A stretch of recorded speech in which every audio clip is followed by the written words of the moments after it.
আজিম আহমেদ।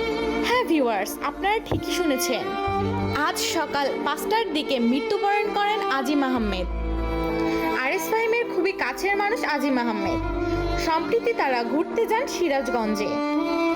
সেখানে ভোর 5:30টার দিকে আরএস ফাহিমের কিছু ভিডিও ক্লিপ নেওয়ার সময় মৃত্যুবরণ করেন তিনি, যেটা খুবই অনাকাঙ্ক্ষিত এবং দুঃখজনক ছিল।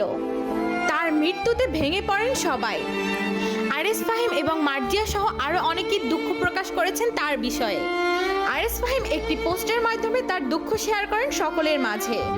তিনি লেখেন, আজ রোজ 8/6/2024 ভোর 5:30 দিকে আমাদের আজিম দুনিয়ার মায়া ত্যাগ করে চলে গিয়েছে। ইন্না লিল্লাহি ওয়া ইন্না ইলাইহি রাজিউন।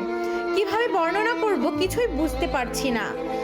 বারবার মনে হচ্ছে সবকিছু কেমন জানি একটি দুঃস্বপ্নের মতো, কিন্তু কিভাবে নিজেকে বোঝাবো যে ভাইটি আর